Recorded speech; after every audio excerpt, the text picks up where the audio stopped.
our viewers, we thank you so much for watching.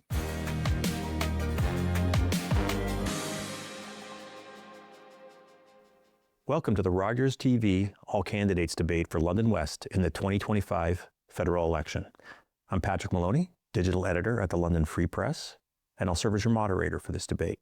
We're joined by three candidates: Sinead Alder of the New Democrats, Ariel Kayabaga of the Liberals, and Christine Oliver of the United Party of Canada.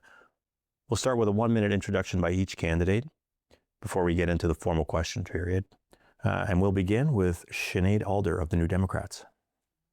Thank you so much for having me. My name is Sinead Alder. I was born and raised right here in London. I'm a first-generation Canadian and a proud resident of London West.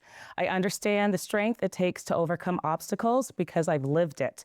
Raised by a single mother and being a single mother myself, I know the sacrifices, the challenges, and the determination it takes to make it through. As Unifor Regional Chair, I've been at the forefront of campaigns to fight for workers' rights, including fair wages, equity, and the dignity of every person. I've sat at bargaining tables with big corporations where I witnessed how they prioritized profits over people. That's why I'm running for office. We cannot stand by while corporate interests exploit working people. I understand what it means to live paycheck to paycheck, to work two jobs just to make ends meet. I face the impossible choice whether to pay a bill or put food on the table for my son. It's these experiences that make me a strong voice for London West. I'm fighting for our workers, I'm fighting for equity, and I'm fighting for dignity. Thank you. We'll go now to Ariel Kayabaga of the Liberal Party. Thank you, Pat. So in January of this year, inflation rates went down all the way to 1.9% and rise up again at 2.6% when Trump decided to impose his tariffs against Canada. Canadians are finding themselves again in the middle of a fight. And just like we fought COVID, we will fight this too. We will build double more homes, better and faster. We will protect our seniors and our retirees. We will fight for our workers and our businesses and demonstrate to the Trump administration that these tariffs are simply harmful for both of our countries. But we will fight and protect our sovereignty amidst these unjustified attacks and build an economy that is more competitive, more productive, and more resilient. This election matters because it's about who can stand up to Trump and fight for an economy for Canada.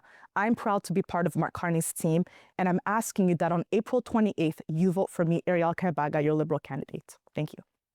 And Christine Oliver of the United Party of Canada. Hi, my name's Christine Oliver. I'm born and raised here in London, Ontario. I am married and the mother of 3 daughters. I am running to change the future and direction of Canada, not only for my children and my family, but for all Canadians. Real questions, real talk, that's the United Party. Across this country, Canadians are having honest conversations behind closed doors. We're bringing those conversations out into the open. We will support strong families and defend life. We will introduce family-friendly taxation laws and housing support.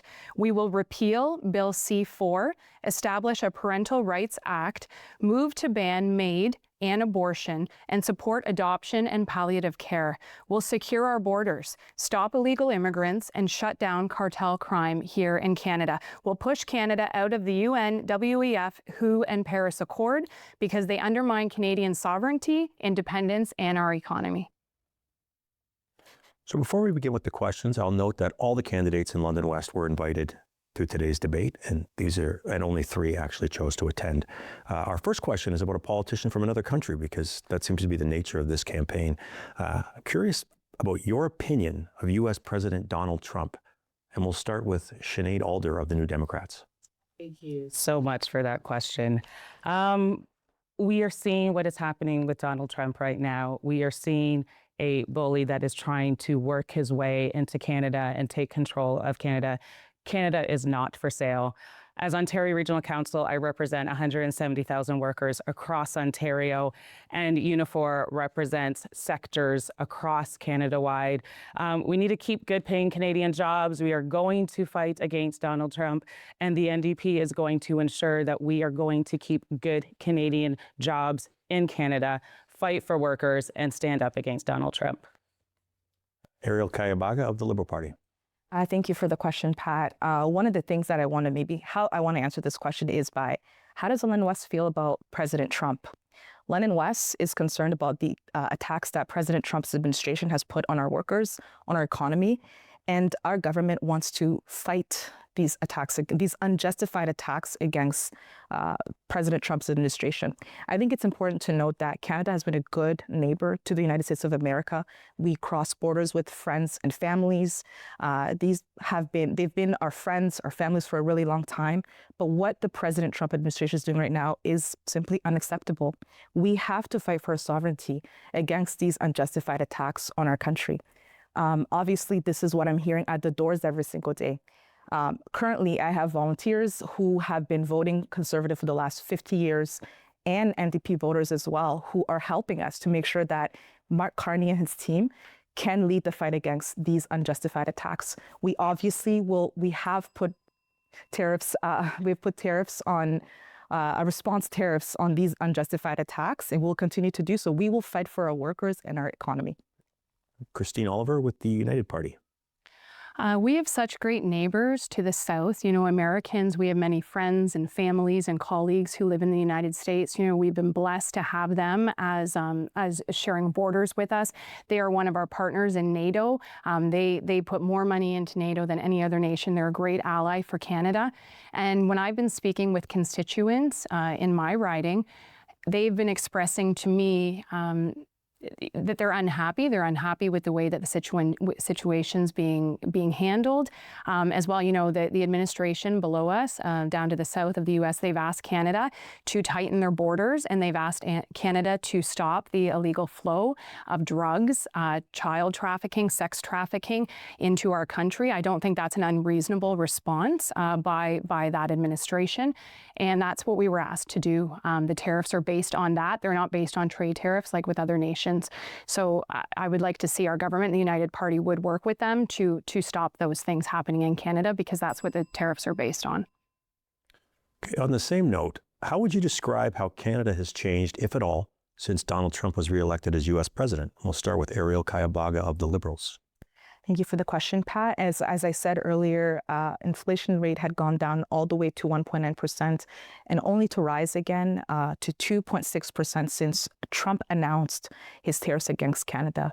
These impacts are felt directly within our workforce. They're felt directly within even the relationships that we have across the borders. This has destroyed our relationships, and I think there's going to be a lot of work to be done to build. But fortunately, our government is prepared to work with world leaders and like-minded countries to build different corridors to respond to these tariffs and to create a stronger one Canada economy versus the 13 economies. One of the things that I know is happening right now is that it's creating an opportunity for Canada to trade within Canada and to open up the borders, internal trades, and to create opportunities for Canadian jobs and Canadian businesses to be at the forefront of this. We will survive this because we're going to fight for our workers, we're going to fight for our businesses, and we're going to build a one economy that works for all Canadians. And we'll go now to Christine Oliver with the United Party. I think since Trump's reelection into the United States, for many constituents that I've talked to, they would love to see Canada have a strong, powerful leader that stands for this nation and an administration here federally that stands for the values of all Canadians, that stands against all other nations and puts Canada first. I think many Canadians would love to see that here in our nation. The ones that I speak with day to day would love to see a Canadian government stand up for the things that matter to Canadians, so that, you know, in our education system, in our trade policies, in our borders, combating homelessness, combating drugs, many things that are going on in this nation. So I haven't experienced any people that have fear of him being elected. I think many people that I've spoken with see that this is a good thing for Canada. Again, we have a powerful, strong neighbor to the south, and this is the biggest ally that we have. And Sinead Alder with the New Democrats. The one thing that we have seen within London West and with Canadians is what has happened across the border. We have joined together in solidarity. We have never seen Canadians unite as much as we have within the last few months. The NDP, we will cut off the supply of critical minerals that the United States relies on. We're in it for the working, everyday people. families. So while Carney and Polyev, they fight to protect billionaires, we see where their investments are going. We see what's happening with Brookfield. What we will do as the NDP is to fight for and to protect you as Canadians. Our next question, there are tariffs, counter tariffs, and the threat of even more escalations to tariffs. If you were elected MPP, what would you want Ottawa to do next in our trade war with the United States? And we'll start with Christine Oliver of the United Party. If I was elected MP, I would love to sit down with other elected MPs and government officials to discuss what these trade allegations or what this trade war is based on. It wasn't proposed as a trade war. It's been made into a trade war. That's not how it was proposed to us. That's not how our neighbors to the south, how that administration proposed that to us. It was not that at all. It was to tighten up our borders, reduce the amount of child trafficking and drugs coming into this nation that is detrimentally affecting our neighbors to the south. That's what it was about. That should be something that our federal government and other MPs should be more than happy to do, because not only would that be benefiting, protecting Canadian citizens, our country, it would also be helping our neighbors to the south. And these are things that we can easily do. And the big question is why? Why are we not doing them? Why are we speaking about retaliatory tariffs and not saying, you know what? Yeah, let's examine these. Let's look at our borders. Let's look at the amount of drugs coming in. Let's look at the amount of children being trafficked through our country. Why are we not talking about these things? Sinead Alder with the New Democrats. So what we really do is that we really need to bring provinces together to negotiate with one voice. We have such a strong economy in Canada that we need to work together. We must consider ways in consultation with the other provinces to manage the outflow of rare earth minerals, critical minerals, lumber, oil and gas, aluminum. We have so much great resources here within Canada. And then we need to reinvest strategically in a domestic economy, supporting sector-specific industrial strategies. And that will help grow our economy here in Canada and support our workers and bring more jobs. Ariel Kayabaga with the Liberals. Thank you for the question, Pat. Well, one of the good things is that London West, we're on day 18 since the campaign launched, and I've been at doors in London West, and I've heard from our residents and what they want from a government. They want a team that is strong enough, a leader in a prime minister who can work with other world economies and understand world economies, and willing to work with other leaders to make sure that we are protecting Canada's interests. We're creating a Canadian economy that works for everyone.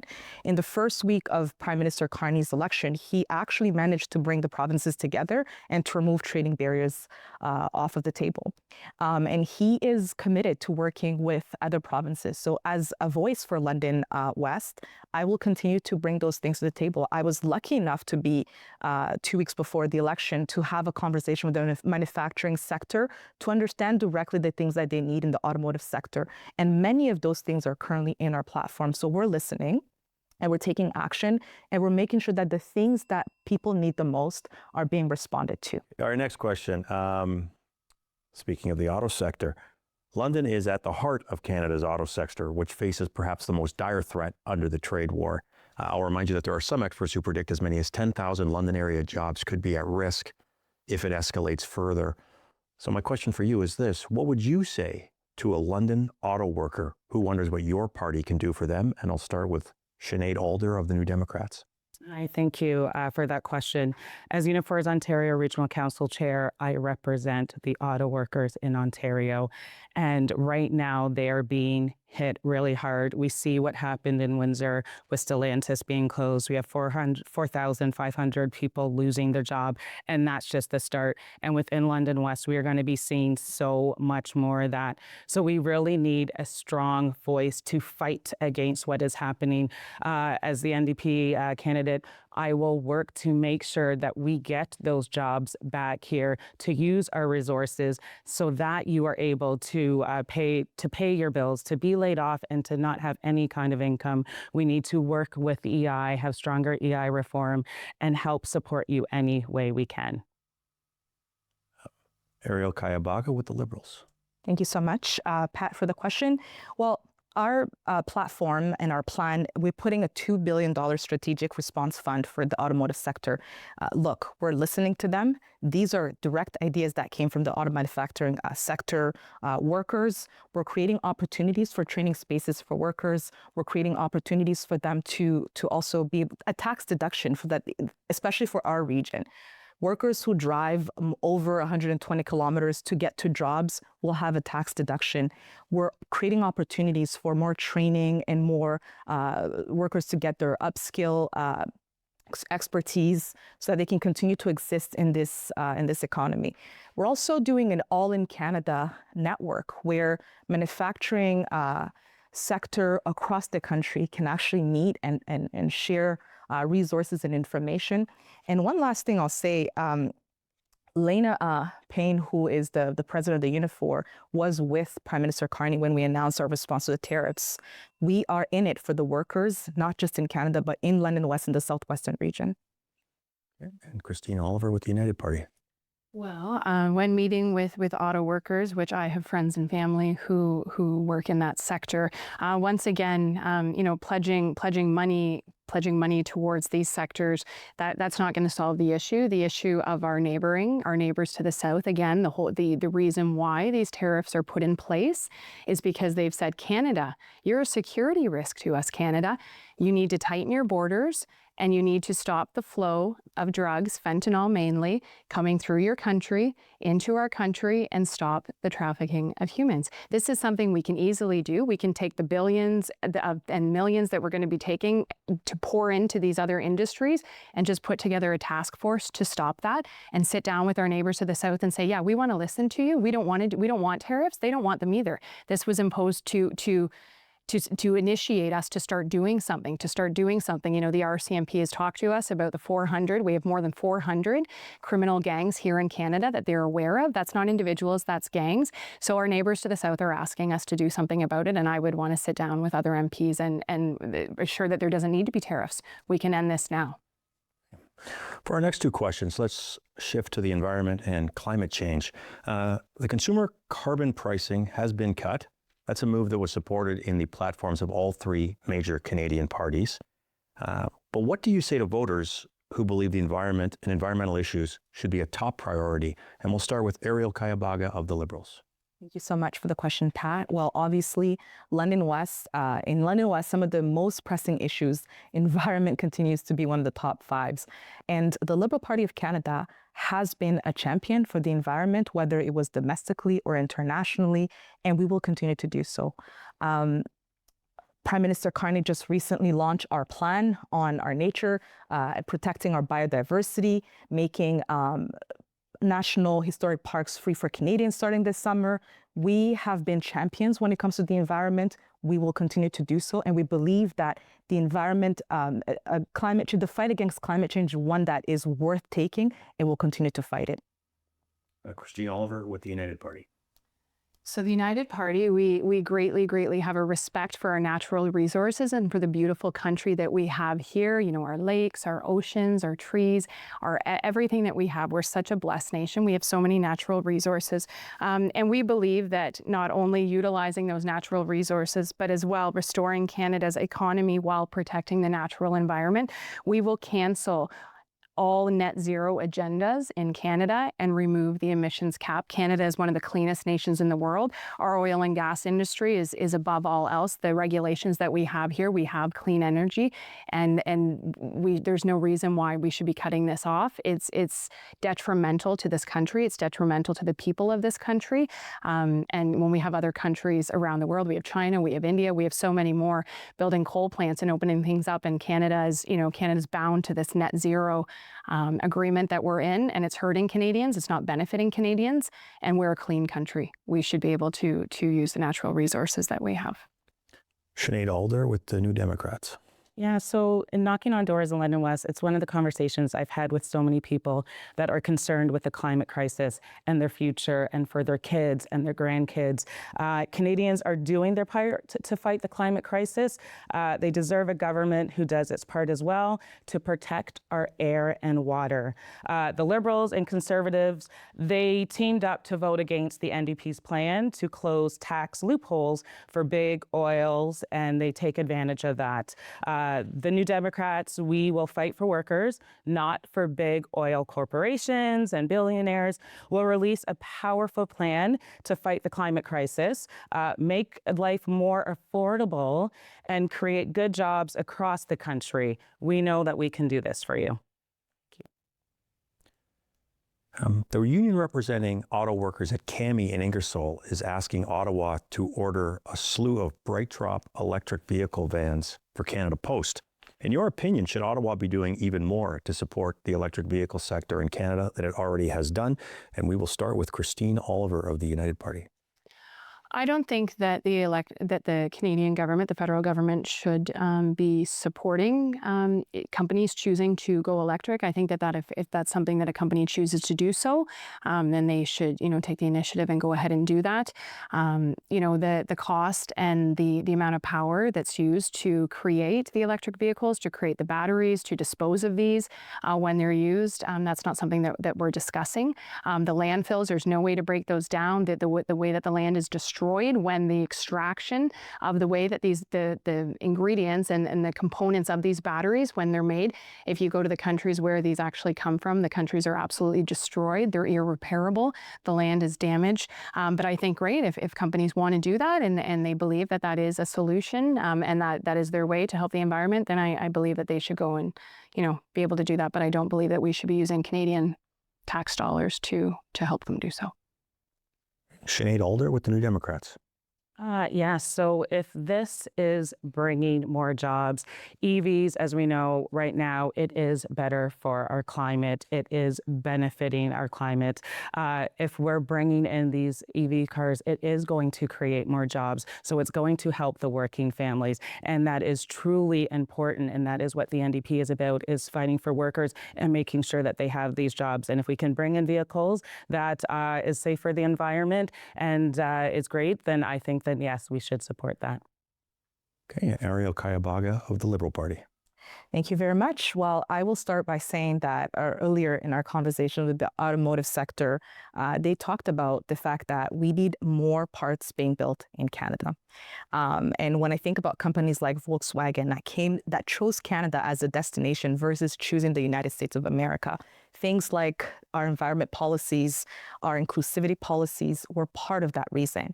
Today, actually, our conversations were based around how do we incentivize more automotive sector workers or even business owners to continue to keep things like the environment at top of mind so that they can actually continue to do business. I think in the world that we're in, we cannot walk back our environmental plans, and we should prioritize and incentivize and actually support businesses that are doing this in a very fast way, in a very productive way, and in a very green way, because we know that the fight against climate change has not ended, and we will continue to fight it. Okay. Citizens here and across the country are facing increasing cost of living pressures. I wonder if you can give us an example of something in your life that you've encountered that might be akin to the sort of pressures facing everyday Londoners and the pain they're under amid a financial strain. And we will start with Sinead Alder of the New Democrats. Hi, thank you so much for your question. Affordability, that is a big one right now. It is hitting everybody from the grocery stores to paying their rent, their mortgage. Canadians are working hard and doing everything right, but for too many, the cost of food, housing, and other essentials is completely out of control. Under the Liberals, the food and housing costs have gone up because they won't stand up to investors, corporate landlords, and grocery CEOs. The NDP will fight, not for billionaires, but for working people like yourselves. We want to see you get ahead and not them. So to make your life more affordable, the New Democrats We'll put more money in people's pockets with tax cuts targeted to those who need the most, and put price caps on groceries. That's so expensive. A family of 4, it's costing too much for families to buy groceries. So we need to put a price cap on groceries. Thank you. Ariel Kayabaga of the Liberal Party. Thank you for the question. I think everyone can remember, I think it was in 2023 when the Conservative Party chose to make fun of a young person like myself who said they couldn't afford to buy a home in my community in London West. Well, look, that is many people in our community. And fortunately, for a lot of young people that I've spoken to, the first-time home buyers tax-free savings account that we've been able to set up where people can save up to $40,000 tax-free has been really helpful for young families to be able to purchase their first home. In our plan, we're also going a little farther. We're doubling the amount of homes that are going to be built faster and better. We're also removing the GST on first-time home buyers tax on homes up to $1 million so that there is a little bit more money for families to be able to purchase their first home. I also want to talk about the $10 a day childcare that currently in Ontario is capped at $19 a day. This is money that used to be equal to a mortgage for a lot of families. And today they're able to save up a little bit of money and be able to do more things with their families and put it in groceries or maybe other activities that their children need. Christine Oliver with the United Party. Myself, as well as all of us here in this room, as well as the constituents in London West, have been, forced to pay the carbon tax, which has now been added, onto our fuel as well as our natural gas that heats our homes. Natural gas in Canada, that is our way for heating. That's what we use here, and we're being taxed, an additional anywhere from $40 to maybe $80 a month in addition onto bills, as well as the increased price for fuel for your cars, for your food, rent payments going up. And this is a tax that does, it does nothing. It does nothing to benefit environmentally because natural gas is something that we need. It's something that we need to heat our homes. So I would love, the United Party would completely remove all carbon tax for all households and families because, you're taxing people to live. You're taxing them to live, and that's not right. As well, we would implement, a shift to from an individual tax-based system to a family-based tax model where families are encouraged, to have children and they're taxed as a family unit, meaning that households with more children receive higher deductions. On national defense, the Liberals, Conservatives, New Democrats, and Bloc Québécois have all pledged to increase defense spending to 2% of Canada's GDP. Is that good enough, or should Canada spend even more? And we'll start with Ariel Kayabaga of the Liberal Party. Thank you so much. The conversation around the procurement for defense and contracts for defense and who gets them have already started with the right parties. I know that this is something that matters for London because there are jobs in London that are at stake, and I care about those jobs, and I will continue to be a strong voice on that. I think investing in defense up to 2% is something that we as a party have committed to do and will continue to do. We understand now more than ever that this is something that we have to do to protect our borders and to make sure that we are prepared to weather whatever challenge that we may face in the future. So as Mark Carney said, we will invest into our defense, not just in just investing in defense, but we're also going to make sure that procurement can also happen locally. And I think that London West stands to gain a lot from that because there are jobs on the stake for us. And Christine Oliver with the United Party. The United Party will rebuild Canada's military, protect our borders, and defend the Arctic against foreign threats. We will increase military spending to meet NATO's 2% GDP target and ensure that our military has the resources necessary to defend Canada. Currently, Canada is only spending approximately 1.3% of GDP on defense. We have one of the lowest levels in NATO. We will meet and exceed the 2% commitment to ensure a capable military.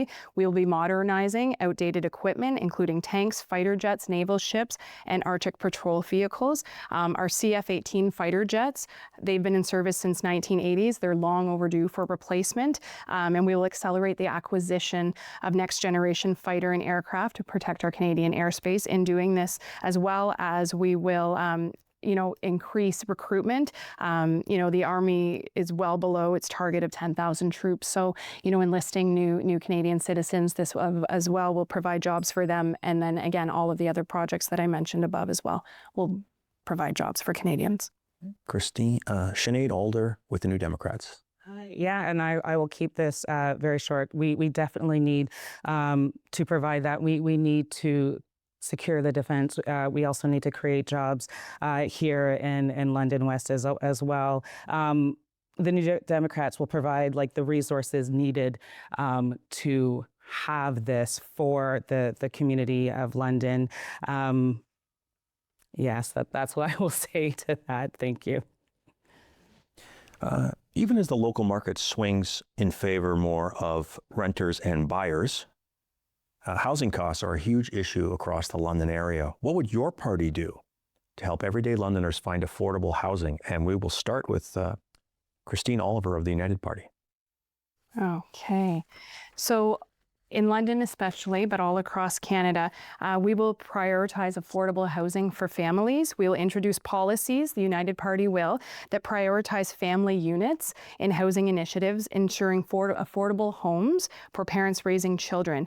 As well, we will give new families, young couples, providing subsidized mortgages rates for young married couples because, you're straight out of university and it's hard for you. It's hard for you, paying off your student loans to be able to afford housing. As well, allocate land for affordable housing developments specifically designed for families.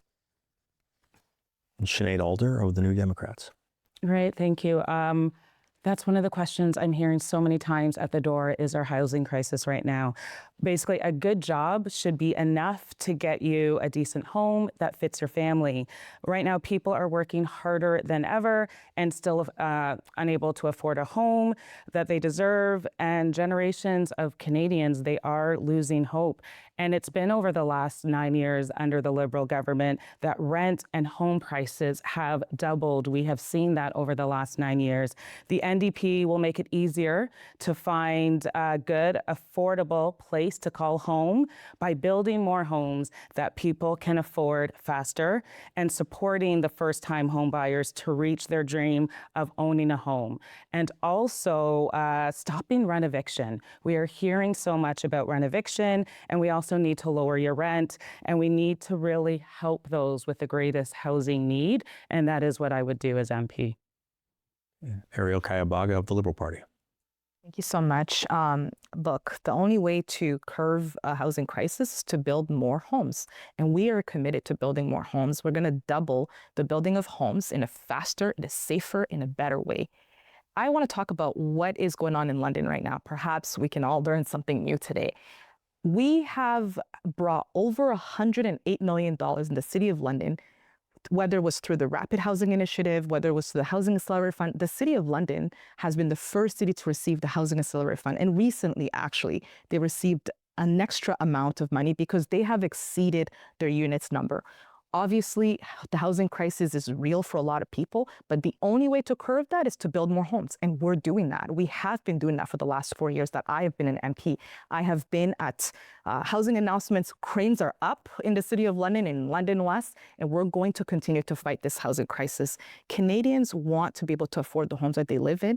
And we're bringing government back into the business of building homes because we know that when all partners are working together, we can build homes faster. And that's what we're going to do. Okay. Give us your opinion, please, on the Liberal government's cap on international students. And if elected MP, what would be your approach to immigration? And we will start with Sinead Alder of the New Democrats. Hey, thank you so much. Being a student of Western, I'm a first-generation Canadian, with my parents being immigrants. Canada is one of the most diverse countries in the world, built on immigration and the contributions of people from all corners of the world. It is so important for people to come here and get a great education. And when we have the immigrants coming here for education, they're able to grow. There's so much jobs here that are for them. And we will continue to fight for that. So there should not be a cap because we need those people coming here. But not only that, we need to be able to, when they do come here and they graduate, that they're able to stay here and continue working because that's only going to help our economy even more. Thank you. Okay. Ariel Kayabaga with the Liberal Party. Thank you so much. Well, look, students should never be taken advantage of or being used as a means of financing a university in the first place. The cap is set to make sure that we have the right talent coming into our country, and our hope is that they stay and help us build a strong economy.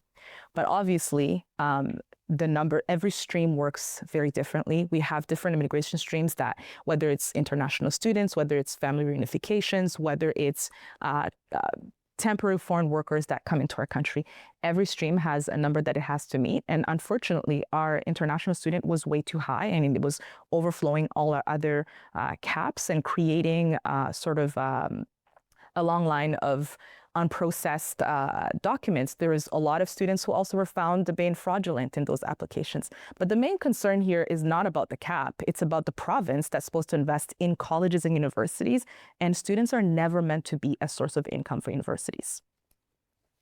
And we'll move now to Christine Oliver of the United Party. The United Party believes in responsible immigration, securing our borders, merit-based system, and zero tolerance for illegal entry. And specific to this question, we would eliminate all work permits for foreign students, ensuring that they do not compete with Canadian students and workers for jobs. I've spoken with so many constituents who have children, teenagers and young adults in their homes, and they're not able to get jobs because the jobs are being taken by students that are here to go to university, and then Canadians can't go to get jobs. Also, we would require full financial proof of resources before granting a student visa. International students must be able to prove that they can cover their tuition and living expenses without working before coming here. And as well as Ariella had mentioned, crack down on the fraudulent student visa mills that are operating here in Canada that abuse our system to bring in low-skilled workers disguised as students. And we would also limit the post-graduation work permits to only the most highly skilled graduates in fields where Canada is facing labor shortages. Hey, this week, former Prime Minister Stephen Harper said his Conservative government, quote, left the country richer, stronger, and safer. For better or worse, can you name one way Canada has changed under 9 years of Justin Trudeau? And we will start with Ariel Kayabaga of the Liberal Party. Thank you very much. Over the last 10 years, Canadian families, including London West families, have been able to benefit from the child tax benefit, which has uplifted thousands of children across our country. In London West alone, 13,500 families continue to be beneficiaries of that program. And we see the importance of it, and it has uplifted Canadian children out of poverty. In 2018 alone, over 30% families were living in poverty. Children in London could not eat 3 meals a day. I think that the child tax benefit has done its great job. The $10 a day childcare, which allows women to be in our economy and also provides opportunities for families to save a little bit of money and put it into sports, put it into all kinds of different activities that they want for their children, or put it in groceries. We have over 8,000 seniors and children in London West that are benefiting from the dental care program that our government delivered on. We have it brought over $1.008 million into housing system here in London. There's more affordable homes than 10 years ago. And I believe that families in London West want to continue to see that go forward. Christine Oliver with the United Party.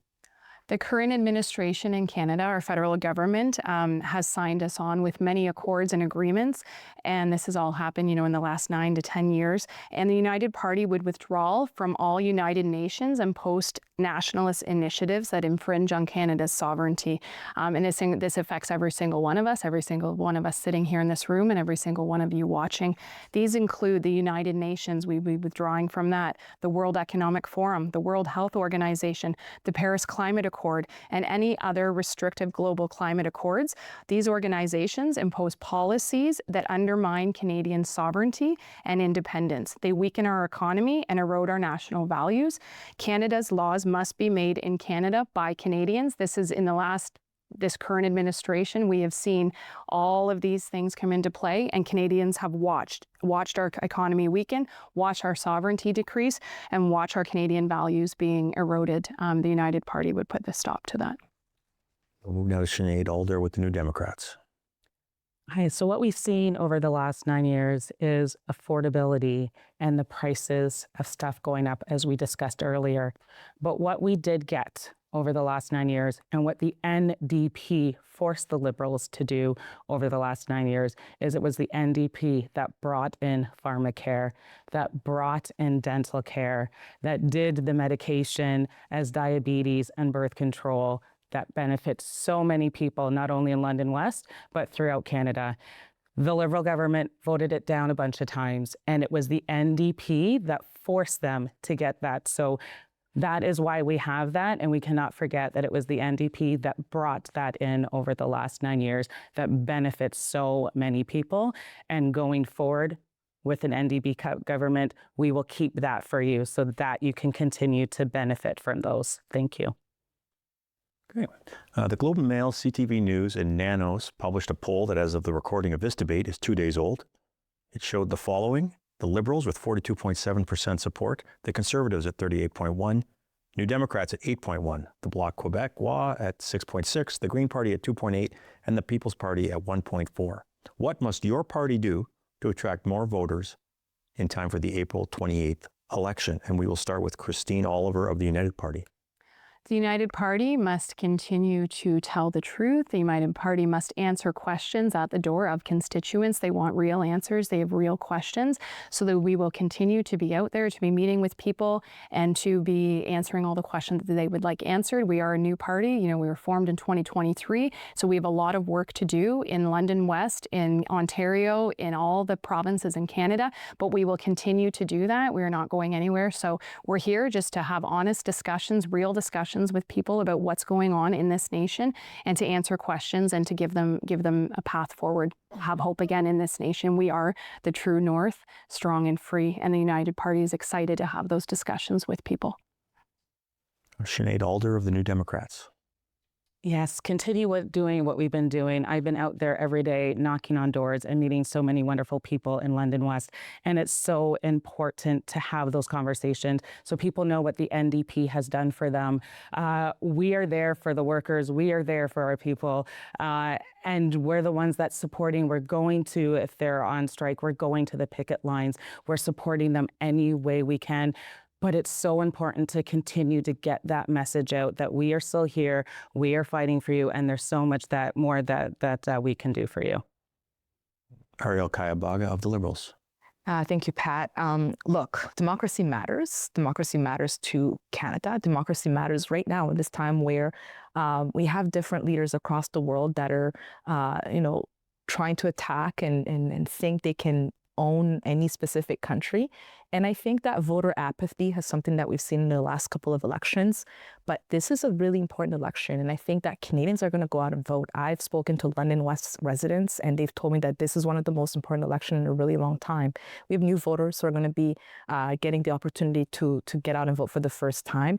But I think that it starts at the grassroots. It starts in the classrooms. It starts in the conversations at home, at the dinner table, where people are talking about the importance of voting. Regardless of who you're voting for, I think the important thing to do is to get out and vote. Okay. On trade, do you foresee Canada forging closer ties to European, Asian, and Latin American trading partners, or would you rather the country heals the rift with the U.S.? We'll start with Sinead Alder of the New Democrats. Thank you. Well, we've seen how the U.S. has been treating us over the last few months. And now more than ever, it is so important to reach out to Europe and the other allies that we can. I'm going to go back to trying keeping things within Canada and working with the other provinces, but reaching out outside of the U.S. and strengthening those allies. Because like I said, we've seen what Donald Trump has done. We've seen the tyranny that he has caused. And as Canadians, we need to stick together, but we need to look elsewhere as well for allies. And if that means relying on Europe, yes, we should be doing that. Next, Ariel Kayabaga of the Liberal Party. Much. Obviously, I think that Canada has been a great neighbor to the United States of America. We've had the CUSMA agreement, free trade agreement that many of our workers and our businesses want to see continue. Obviously, the conversations between President Trump and our Prime Minister will continue and must continue because there's so much on the line. But Canada is going to look for other allies. Canada has already started to look at other allies. We will inject money into different corridors to make sure that we make it easier for people to trade. We will create network systems for different impacted sectors to talk, to share experiences, to share the things that work and don't work. And we will have to work with all levels of government, including the municipalities. Earlier today, as I said, I was with the manufacturing sector. I had a conversation about different businesses that are already looking into Germany and other places. This is a really important pivoting time, and we have to be there. Government has to leverage money to support our businesses to be able to pivot into other corridors of trading. But most importantly, we have to protect our businesses and our jobs. Christine Oliver with the United Party. The Americans to our south are our greatest allies and our closest neighbors. We already have fantastic relationships with businesses in the United States as well as with the administration in the United States. They're our greatest asset. They're our greatest neighbors. And we at the United Party would like to continue that. We would like to work with them to just totally dismantle all these tariffs that have been put in place. Again, they were put in place. I've already mentioned before why they were put in place, and they could be gone. They could be eliminated if we would just partner with them as we have done in the past and continue to have a good relationship to secure our borders, stop the drugs, stop the human trafficking, and there would be no need for tariffs. They would be gone. They would be completely gone, and we could continue. They're our largest trading partner. They're our largest trading partner. We can't afford to lose them. We don't want to lose them. We don't want to cause more division. We see so much division in Canada. We do not need division between our biggest ally, which is right next door to us. Okay, and we'll move now to the closing statements for each of the three candidates running to be elected MP in London West. Each candidate will be given 1 minute to summarize their pitch to voters. And we will start with Ariel Kayabaga of the Liberal Party. Thank you so much. Look, this is a very important election. Canadians are looking for a prime minister and a team that can stand up to President Trump and his administration. Canadians are looking for a leader who's going to build a strong Canada, a leader who is aware and knows how to work with world leaders and is willing to work with other leaders to create and to protect Canada's interest. I'm proud to be on Mark Carney's team, and I believe that he is the leader to be able to accomplish that. And on April 28th, I'm asking you to vote for me, Ariel Kayabaga, your Liberal candidate. Thank you. Christine Oliver with the United Party. Thank you so much for listening into this debate. It was such a privilege today to be able to come before you, London, especially constituents of London West, to speak the truth, just to answer honest questions that Canadians have, and to speak with integrity, to be able to speak on behalf of all Canadians. It's such a privilege to be able to do this. As your MP going forward, I would be able to speak truth. I may be one voice, but it's one voice for the constituents of London West. I'm not bound to a party whip. I'm not bound to ask questions that people want me to ask. I'm able to move forward in truth and in integrity for what's best for Canadians, what's best for London, and what's best for our nation. And the United Party of Canada believes that Canada must be governed by Canadians for Canadians with no foreign interference from organizations and individuals outside of Canada.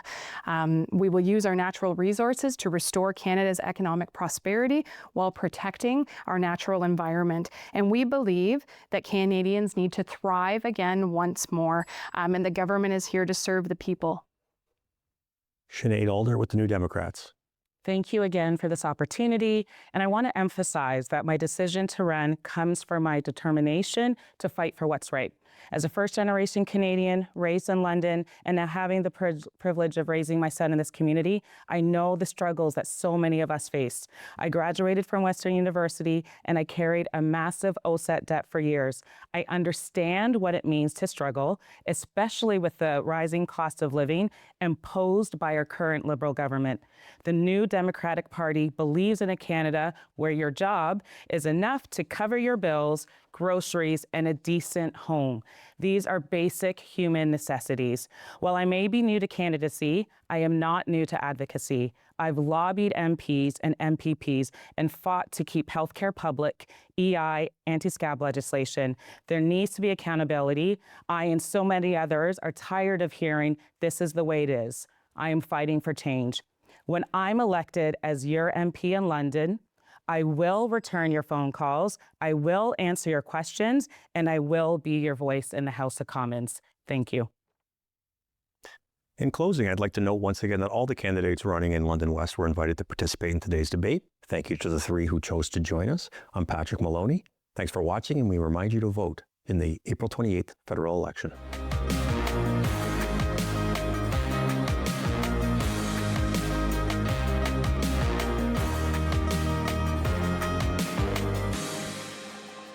My name is Jeff Vanderswood. I am your Green Party candidate for London West. I want to thank Rogers TV for giving me the opportunity to speak about the future, to speak about cooperation, to speak about hope. We are informed by our past as leaders for the future. Growing up on a fruit and vegetable farm in the Niagara Peninsula, I bring both a rural and urban perspective to problem solving for today. I also bring a technology perspective with 33 years of IT experience. But my true passion is about being active in the community and the world in which we live in. I believe it is important to give back to that world and to give back to the community. What else do I believe in? I believe that affordability will continue to be the #1 issue for the foreseeable future. We need to drive down costs for living in this world while building a green economy. I believe that our healthcare system can be better. With consistent funding from the federal government, we can focus on prevention, including our frontline workers, dental, mental health, addiction. I believe that the housing crisis that we experience today can be solved with the solutions we have in hand, with continued accelerated focus on infill, with the building of public housing, with a focus on driving down the inflationary pressures of corporate and foreign ownership of homes. I believe that politics is hard, but I believe that we can do it better through cooperation across party lines. I believe that a vote for the Green Party is a vote for cooperation, a vote for the future, a vote for hope. Connect with us by visiting our website or email us at comments@rogerstv.com.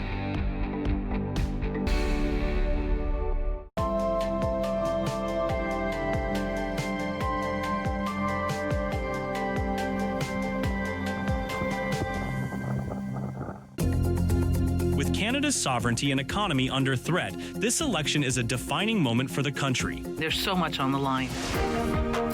Get to know the candidates running to be your MP and represent your interests in Ottawa. Hear from your local candidates during Rogers TV's coverage of the local campaign. And on election night, Rogers TV delivers the local results. Rogers TV. Watch, learn, vote.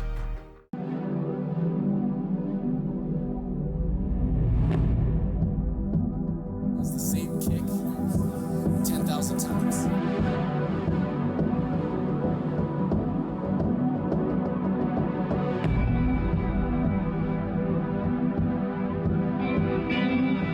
Place all extra patrols that we have on duty, Captain. Keep these groups from gathering at any location in the city. All right, everybody, how are you doing tonight?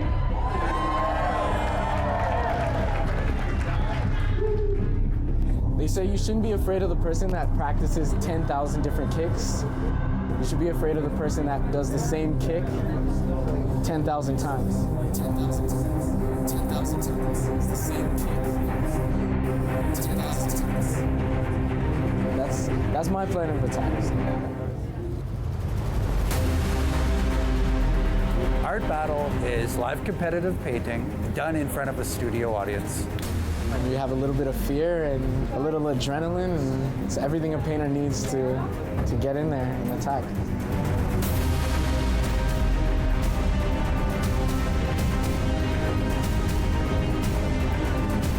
Every time I got up there, about 5 minutes before, I kind of wanted to throw up.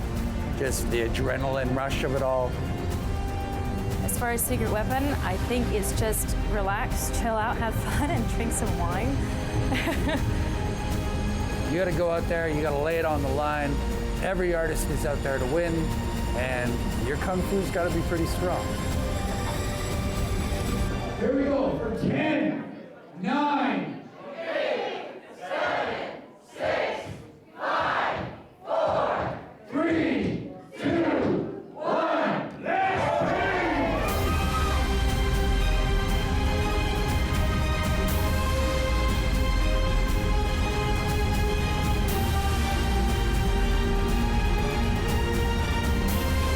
We have the the artist showcased on a stage in the center of the room. So people can move around freely and everybody gets to see a little bit of the artist process. You're dancing with the music, you're painting on the canvas, and you're feeling the people around you. Yeah, it's a battle. I'm about to go to war.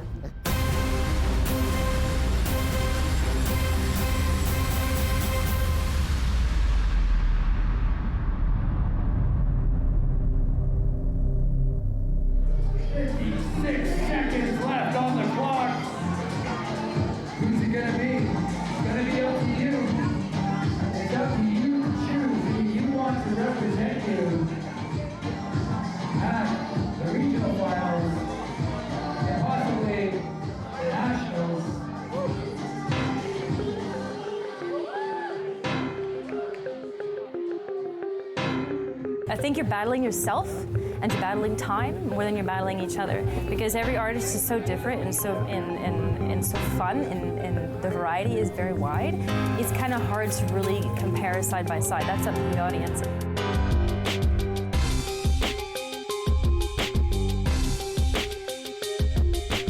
Normally, you have your panel of expert judges. This is different. This is more what speaks to you as a person, and I don't think you're going to find that in too many places.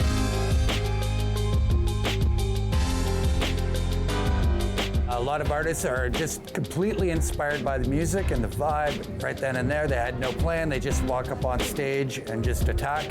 Others will actually do the same painting over and over until they get within the time frame. So that's the beauty of Art Battle, is that it opens up the process from the painter to the viewer. Because you're in a time constraint, your priorities change. And because you have a live audience, your priorities change. So what you're doing is you're both thinking about composition and you're thinking about impact. You're going to impact the people that are watching you, and you're also trying to cover the canvas within 20 minutes.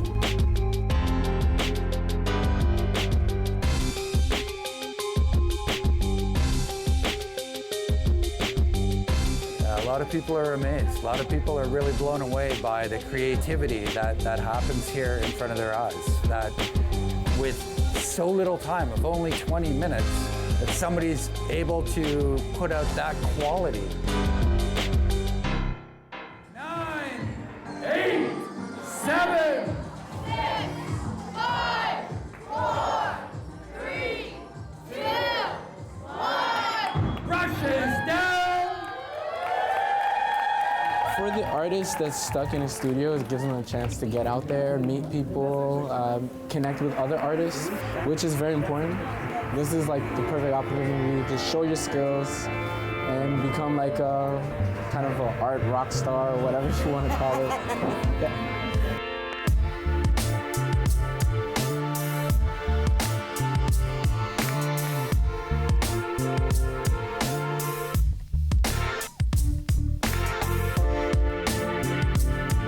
Really, it's the electric atmosphere, it's meeting other artists, networking with some amazing people who come to watch.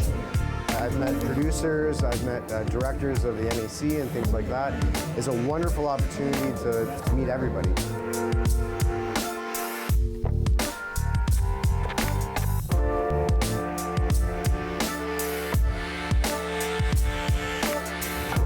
Art is culture. It feeds the soul, and Ottawa's got a lot of soul to give, and we just need more venues and more opportunities so that these artists are able to reach the audience that they need.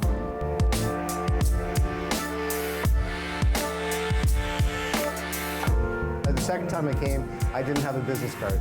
And so I asked my wife, who's really good with the computer, what can I do? So she produced a beautiful card for me, and ever since then, I've gotten lots of commissions just from Art Battle. So.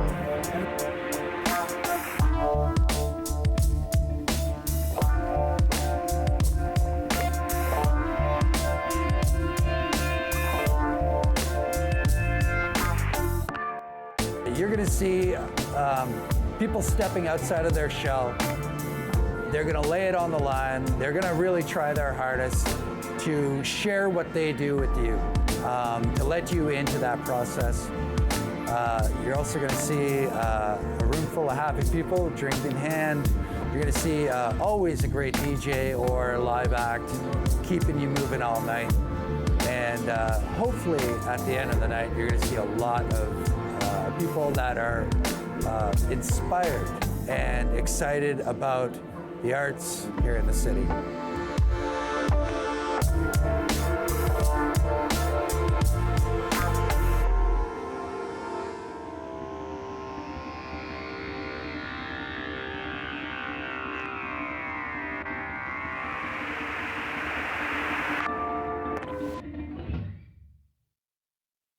In baseball, there's nothing more important than making it home. George Springer has tied the game. Doesn't matter how you get there. It's gone! But I